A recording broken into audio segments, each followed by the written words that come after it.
And God said, let us create man in our image. Dis ons tema. Waarom is ons geskape? Why are we created? Kom ons begin hier. Ek het die voorreg gehad om geskoold te word en geleer te word om 'n seilboot te kan seil. So ek het my seilinglisensie gedoen en dit het my baie geleer. Ek het baie dinge verstaan ek vandag van 'n seilboot en hoe dit werk en operate. Wat in die begin ek nie altyd geweet het. Die mense het hierdie idealistiese prentjies wanneer jy gaan seil en onthou julle toe ons kinders was en dan teen na die bioskoop toe gegaan. Onthou julle dan lê hierdie Pieter Stuyvesant advertensie, onthou julle. En jy moet net die regte sigaret rook, nou. En dan sien jy op hierdie lang slapboot, hierdie seile span so maar as jy mooi dophou. Hierdie seile was pragtig gespan, maar daar was nooit wind nie. So die oomblik as die seile span is daar baie wind. En oomblik is daar baie wind, is lyk die see nie meer soos hy lyk op daai advertensie nie. En so met ander woorde, dis 'n idilliese prentjie. En gou kom jy agter, daar's 'n realiteit wat seiling aanbetref. Nou een van die dinge wat hulle, ek onthou in ons eerste kursus, in my eerste kursus, het hulle ongelooflik baie tyd gespandeer aan 'n anker. Ons wou net seil, ons wil die seile span, ons wil hê die boot moet op sy oor lê, ons wil spoed hê, maar hulle wil ons daar in die hawe hou en hulle wil ons eers wys hoe anker 'n mens. En tot vervelings toe moes ons hierdie ankers uitgooi om styf trek, die diepte kyk, maal 3 vir die scope van die anker chain, daar moet 10 meter anker ketting vooraan wees, dan moet jy uitwerk hoe diep is die water, hoe ver moet jy die ketting uitlaat. Verskriklike klomp goed. Die regte ankers vir die regte soort bodem was verskriklik belangrik. Baie tyd aan dit spandeer. My bietjie onnodig gevoel. Ons kry ons eie boot en ek en 'n vriend besluit ons gaan een aand uitseil en ons gaan sommer net hier in die lagoon anker. En daai aand toe ons nou oornag, vir die eerste keer wat ek eintlik nou oornag op die anker, begin ek besef, ja, ek hoop hy hou. En iewes skielik kom al die training en waarvoor is die anker? Nou ons almal verstaan, 'n anker in stormagtige tye is nodig. Onthou vir 'n boot is 'n anker sy rem. Is al rem wat 'n boot het, is net sy anker. Hy het nie remme nie. 'n Boot het net 'n anker. So in stormagtige tye weet ons dit kan jou lewe red. Maar weet jy wat? Dis nie waar die grootste failures van ankers kom nie. Ankers kom en dan attent jy jou anker. Jy kyk dit alles reg, as jy kyk heeltyd of hou jy merk jou posisie op die GPS om te sien dat jou boot nie gly nie. Jy's aanten want jy weet jou lewe is in gevaar. Maar is in daai tranquil aande soos hierdie aand. 'n Ander geleentheid is ek en die 2 kinders en my pa en Deacon was saam en ons anker in die lagoon. Ons gaan net 'n lieflike aand op die lagoon spandeer. Dis mos kalm. Dis kalm water, dis beautiful. So wat doen ons? Ons vang vis om die boot, die seilboot is geanker, ons vang vis, kinders lê binnekant. Gelukkig het ons baie laat gaan slaap. Want toe laat die nag, hier by 12:00, toe gebeur iets. Toe draai die getye. En in plaas van noord na suid, begin die getye nou vloei van suid na noord. En raai wat gebeur? Die boot dryf stadig agteruit soos hy moet maak, dan moet sy anker weer herset, reset, weer vasmaak, maar hierdie keer dryf die boot om en die tou en die anker, die kabel, die ketting, draai om die kiel van die boot. En toe dit gebeur, toe lig hy die anker op. Maar dis tranquil, dis beautiful, wat kan fout gaan, ons besef nie, naderhand kom ek agter, daai ligte wat baie ver was, kom nou baie naby. En daai brug, wat baie ver was. Ek kan nou die detail van daai brug uitmaak, dis my pa hier is moeilikheid. Mense, moes ons part, ek wil nie dat die kinders bekommerd raak of bang raak, hulle sal nooit weer op 'n boot klim nie, maar my hart het so geklop en daar het ek besef, 'n anker is belangrik. En soms maak 'n anker jou seer, wanneer dit kalm en smooth sailing is. Maar is net so in ons lewens. Ons is baie keer geneig om baie moeite te doen in die rowwe tye van ons lewens. In die tye wanneer daar storms is in ons lewens, in die tye wanneer dinge swaar gaan, in tye van oorlog, in tye van hongersnood, in tye van watertekort, van ons almal bid of ons loop knieë gaan en ons wil alles doen wat ons moontlik kan doen om veilig te bly. Maar dis wanneer die lewe net mooi en rustig voortgaan, waar ons die ankers in ons lewens verwaarloos. Ons verwaarloos die ankers. Ons kyk nie daar nie, ons dink nie daar's gevaar nie. In stormtye bid ons en ons vas. Maar in kalm tye, dan vul ons lewens met alledaagse goed en ons verwaarloos ons geestelike lewens. Die Bybel praat baie oor ankers. So wat is my en jou anker? En ek wil in die begin van die jaar praat oor jou anker. Wat is die ding wat jou gaan veilig hou in stormtye, maar ook in die gentle breeze van jou lewe? What will anchor you and what will keep you safe? Hebreërs 6 vers 19 sê die volgende. Hy sê, en ons het as 'n anker van die siel, wat veilig en vas is en ingaan tot in die binnekant van die voorhangsel. So Hebreërs skrywer sê die volgende, hy sê, ons het 'n anker, en hy kan net op een plek geanker word, in die voordeel van die tempel. Dit was die allerheiligste. Hulle het geglo, dis waar God bly. So hulle sê, daar's iets wat ons moet indruk in God's presence, into the place where God live. Dis waar ons anker geset moet wees. Hoor wat sê Hebreërs 6, hy sê die volgende, hy sê, ons wat na God toe is, om gered te word, kan daarom verseker weet, dat God sy belofte sal hou. Om God so te vertrou, is 'n geestelike anker. Dit gee ons lewensvastigheid en sekuriteit. Dit verbind ons direk met God self in die heiligste van heilige plekke. Ons anker, sê die Bybel, jy weet wat jou anker? Wat hou jou veilig? Jou verhouding met God. Your relationship with God is your anchor and possibly the most important thing about your life. Niks is meer belangrik as jou verhouding met God nie. Niks kan jou so veilig hou soos jou verhouding met God nie. Ons is gemaak vir verhoudings. Kyk 'n bietjie. Ons is gemaak vir verhoudings. Is in ons verhoudings waar ons of gelukkig is, of is in ons verhoudings waar ons baie pyn ervaar? Jy is so gelukkig soos wat jou verhoudings gesond is. Of jy het soveel pyn soos wat jou verhoudings gebroken is. Dink 'n bietjie. Die grootste pyn in jou lewe was nie net gebeurtenisse nie. Het was verhoudings. Of gebeurtenisse binne in verhoudings. Maak nie saak waar jy jouself bevind nie. Maar hierdie lewe het kalm waters en hy het soms strome en storms. En die Bybel nooi ons uit. Hy sê, gee aandag aan jou anker. Jou anker is jou verhouding wat jou aan God verbind. En dit is jou veiligheid.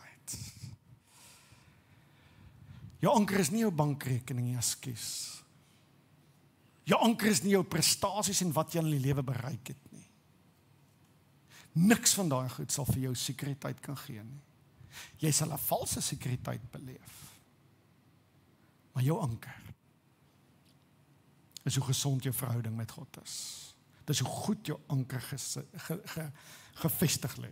So Genesis, ons begin vandag met Genesis, en Genesis wil vir jou 3 goed sê. Hy wil vir jou sê, wat gebeur in die lewe, hoe werk die lewe? Hy wil vir jou sê, waarom is jy geskep? En hy wil vir jou sê, vir wat is jy geskep? En ons gaan na 3 goed kyk vandag. Ons gaan nou vandag kyk na jou relationship met God, jou verhouding met God. Eerste, jy is geskep uit 'n verhouding uit. Jy is geskep vir 'n verhouding en jy is geskep in 'n verhouding. Kom ons gaan kyk daarna. Ons is geskep uit 'n verhouding uit. We are created out of a existing relationship. Die Bybel kom baie mooi op en sê hierdie volgende woorde, en God het gesê, laat ons mens maak na ons beeld, na ons gelykenis.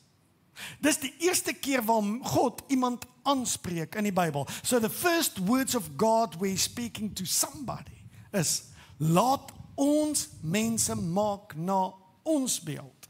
Nou wie is die ons? Met wie praat hy? God praat met iemand. Praat nie met my en jou nie. Hy praat met die ons. Wie is die ons? Die ons is die 3 eenheid van God. So die Bybel leer ons dat God is God die Vader, die Seun en die Heilige Gees. En hulle 3 is in 'n verhouding. They are in a relationship. Ons sing so baie mooi, dat ons hierdie hartsoortuiging het, dat God is een, maar hy is drie. Vader, Seun, Heilige Gees. Maar in ons hartsoortuiging weet ons, dat ons kan nie regtig het begryp nie, dis 'n misterie, dis groter as wat ons is, dis groter as ons, maar, ons is okay, dat ons weet, sommige goed, groter is, as ons verstaan en ons begryp. So hier's wat dit is. Daar's hierdie drie identiteite, God die Vader, die Seun en die Heilige Gees. En tussen hulle is daar 'n band. Hulle is verbind op 'n manier. En hierdie band waarmee hulle verbind is, noem ons iets. Wil jy weet wat ons noem hierdie band? Tussen hulle? Ons noem dit liefde. Hier is hierdie drie persone, en hulle is verbind met 'n band, en daai band noem ons liefde. Ek dink Jakobus beskryf dit die heel beste. Hy sê, wil jy weet wie God is? Do you want to know who is this three-in-one God? You want to know who he is? He is love. God is liefde. So as jy God individu vat, maar jy vat die drie saam, dan kry jy liefde. Dit is wie God is. Hulle is in 'n interaksie met mekaar wat totaal in harmonie is. Dit is totaal diep vrede tussen hulle drie, en daar is geen jaloesie nie. Daar's geen onmin tussen hulle nie. Is 'n perfekte verhouding. Die Vader vereer die Seun. Die Seun vereer die Vader, en die Heilige Gees kom vereer die Vader en die Seun. Heeltyd trek niemand ere vir hulle self, maar hulle gee heeltyd die ere vir die ander ene. 'n perfekte verhouding van diep liefde. Ons moet weet, we have to understand where we come from. We come from a solid relationship of love. Die epitoon van liefde. Ons mag dit nie vergeet nie. Dis waaruit ons kom.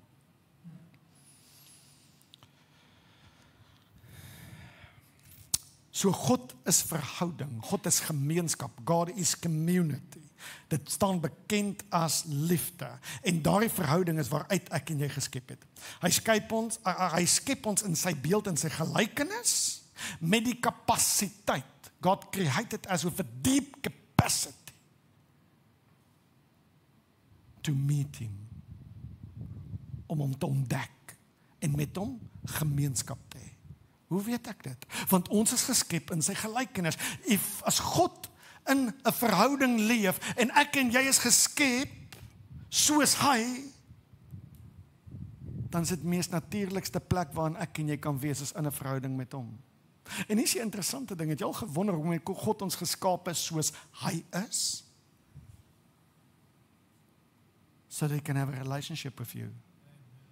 Hy het jou gemaak soos hy is, want hy verlang na gemeenskap. To have a desire is not a weakness. God has got a deep desire. Hy het 'n diep gesetelde begeerte om met jou te ontmoet. Om met jou te ontmoet. Nou kan jy vir my sê, Jaco, dis 'n klomp teologie. Waar laat dit my? Wat maak dit aan my? Nou, ja. As ons net na die reëls hiervan luister en na die inligting hiervan luister, dan skep dit teologie. Maar hier's iets wat kan gebeur. Sodra hierdie kennis in jou kop, sodra die kennis in jou kop afsak na jou hart toe. I know God is 3-in-1.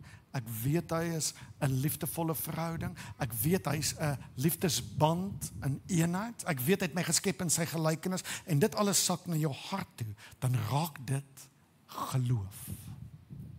En wanneer dit geloof raak dit 'n nuwe realiteit vir my, dit raak 'n nuwe belewenis. Ek leef van 'n nuwe plek af. En dit maak die grootste verskil in my lewe. Dit verander alles van my. Die mees belangrikste ding van jou lewe is die invloed wat die verhouding tussen jou en God op jou lewe sal hê. 'n Ongelooflike impak. Dit verander hoe jy dink oor wie jy is. To be connected to God changed the way you think about yourself. Dit verander hoe jy na die wêreld kyk. Jy sien die wêreld anders. Dit maak jou oë oop en jy sien mense anders. Jy sien mense anders. Wêreldgebeurtenisse wat gebeur in die wêreld, dit ruk nie met jou wêreld so nie. Want jy het iets wat groter as gebeurtenis. You've got a relationship with God and that relationship is bigger than any other event in this world. En dis 'n anker. Dit gee vastigheid vir jou, dit gee strength vir jou.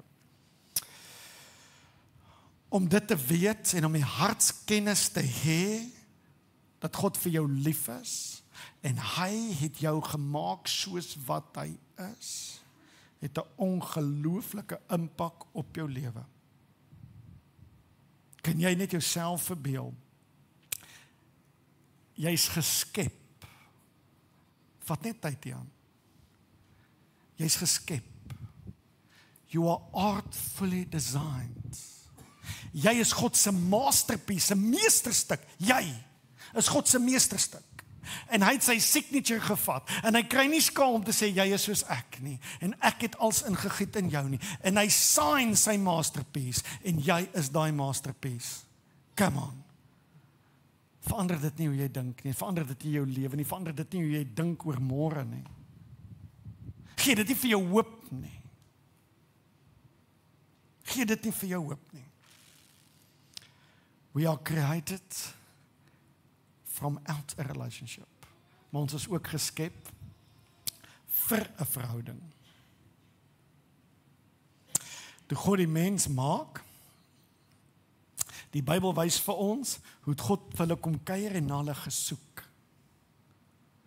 Die Bybel sê so mooi, God het in die middel van die nag, het hy tussen die tuin saam met hulle kom loop. Ek dink is amazing geweest, God het tuin toe gekom, dan soek hy vir Adam en Eva, waar is julle? En dan wandel hulle in die tuin. God het 'n begeerte, nie net om jou te geskep het en sê, now I've set you in this world, now you have to make your own way. Nee. God sê, ek het jou geskep, ek het jou geskaap en nou wil ek verbind wees met jou. Ek wil vir jou kuier, ek wil met jou tyd spandeer. I want to be where you are. That's so beautiful. God het ons geskep in die vermoë om met hom omgang te hê. Ons is geskep soos hy. Genesis 2 vers 7 sê, toe vorm die Here God 'n menslike liggaam uit stof uit en van die aarde en nadat hy sy asem in die asem van die lewe daar ingeblaas het, het die mens 'n lewende wese geword. So God created us out of dust, cosmic dust. Ons is geskep uit dieselfde materiaal as plante, klippe, water, visse, voëls en diere. Dieselfde carbonstof is ons mee gemaak. But with the difference. Toe kom vat God die asem van die lewe. The breath of God. Wat noem ons die breath of God? Julle moet weet. Ruach. Waarvoor staan ruach? Is the beginning of all life. En wat ons onderskei as gewone klippe, materie, stof, diere, is toe God ons skep, toe kom vat hy sy spirit en hy deposit sy spirit deep into our soul. En die Bybel sê ons het 'n living being geraak. En daai living being is in the likeness of God. So God se ruach is God se gees, maar die Bybel sê die ruach van God is sy gees, maar dis ook dieselfde Hebreëse woord wat vir wind gebruik word. En weet jy wat 'n ander manier om dit te sê? It's the ruach of God is God's code inside of you. Is God se kode, is God se taal.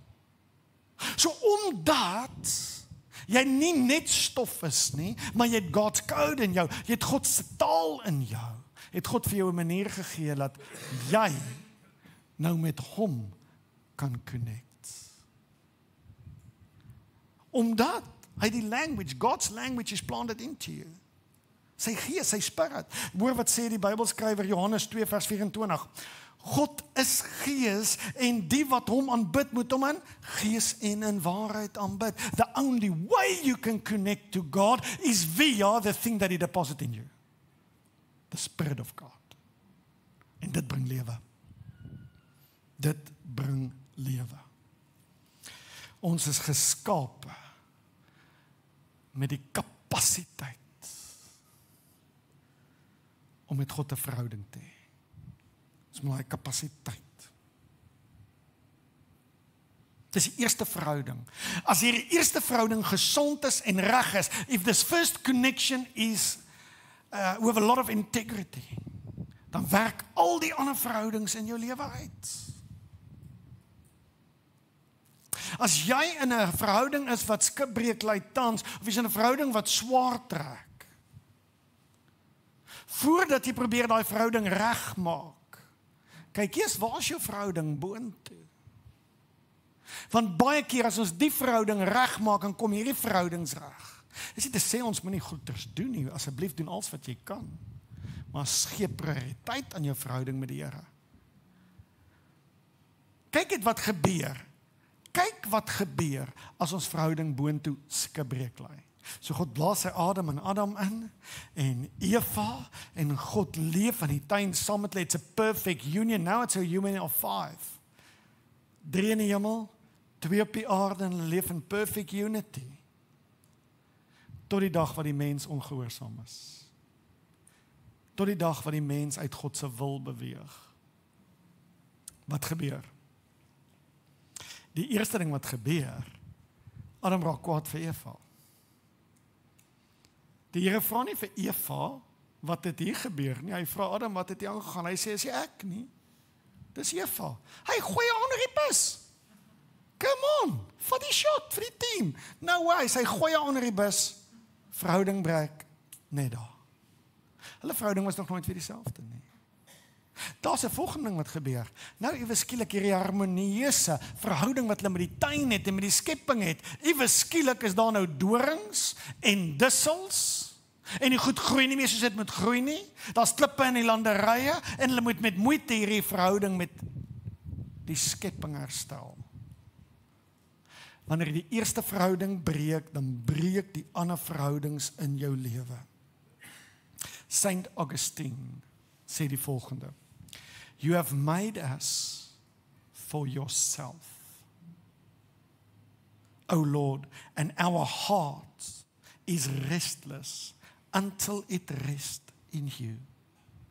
Just listen to that. God, you have created us for yourself, and we only found rest for our hearts when it finds rest in you. You are created for God. You were created in love, for love. Nou, ek sluit af. Jy is geskep in 'n verhouding. Uit 'n verhouding, vir 'n verhouding, maar ook in 'n verhouding. Toe roep die Here God na die mens en hy sê vir hom, waar is jy? Na die sondeval kom hierdie groot woorde wat ons hoor vandag nog. God het elke aand saam met hulle kom wandel. Ewe skielik wat gebeur? God vra vir hulle, waar is julle? Die eerste vraag is, waar is julle? Waar is jy? Nou come on ouens. Dink julle God weet nie waar hulle is nie? God weet alles. Al wat God weet, is julle is nie waar julle altyd was nie. As God vir jou vra, waar is jy? Is dit nie so dat hy nie weet waar jy is nie, hy wil uitvind waar jy is, jy's goed met wegkruip, nee. As God vir jou vra, waar is jy, dan vra hy, weet jy waar jy is? Weet jy waar jy is? En ek sluit hierdie diens af. En hierdie verhouding met God, weergalm daai vraag vandag in ons gehoor. God's asking, where are you? En die vraag na waar is jy, is nie 'n aanklag nie. Is 'n invitation. Waar is jy? Weet jy hoekom? Want God wil jou daar gaan haal. Dit is my so mooi. Toe God sê, waar is julle? Wat is die eerste ding wat gebeur het toe die Adam en Eva se verhouding met God breek? Wat is die eerste ding wat gebeur met hulle? Hulle raak bang. Hulle raak bang. Weet jy wat is vrees? Vrees is die human condition wanneer ons nie connected is met ons anker in die allerheiligste nie. Fear is the human condition when you're not anchored in God's love. En ons almal het vrees. Partykeer is ons vrees meer, partykeer is ons vrees minder. Adam en Eva se eerste vrees was toe die verhouding met God breek, toe enter vrees die occasion. En wat doen God? Hy vra, waar is jy? En hy het hulle nie, hoor nou mooi, hy het hulle nie condemn nie. Hy het na hulle toe gekom en wat doen hy? Wat is die eerste groot ding wat God toe vir hulle doen? Net vir hulle God se hart wys. Hy beklei nie met hulle nie. Hy slag 'n bok of 'n dier en hy maak vir hulle klere. Waarom? Hy bedek hulle skaamte. The first big thing God did for the human beings after creating them, take away their shame. God took away their shame. En alreeds moes hy 'n bok slag, bloed moes vloei, dis die eerste dood. Is jy bewus daarvan, God killed the first thing ever to take away your shame. En dit is ook 'n profesie van Christus wat eendag gaan doodgaan om ons shame weg te vat. Ek wil vir James hulle vra, julle kom ons lank vorentoe kom. Net daar waar jy sit, kan jy jou oë net so bietjie toemaak, net daar waar jy sit. Vat net 'n moment by jouself.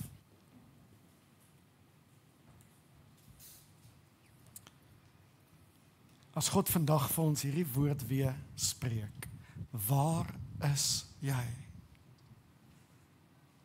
Jy hoef nie bang te wees nie, daar's nie condemnation nie. Ook om God vra, waar is jy? Want hy wil hê jy moet bewus raak van waar is jy. En hy wil jou daar ontmoet. Jy hoef nie te maak of jy op 'n ander plek is, jy kan drasties eerlik met hom wees. You can be honest with God. God, this is where I find myself. Here, daar's baie twyfel nog in my hart. Of Here, ek het groot skande. Of Here, ek kry skaam. Here, ek is bang. Of as ongeloof.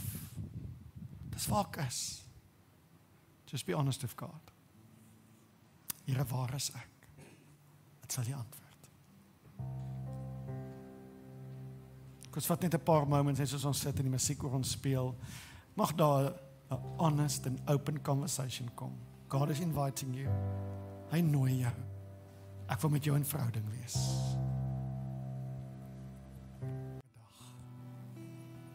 Ek sien nie.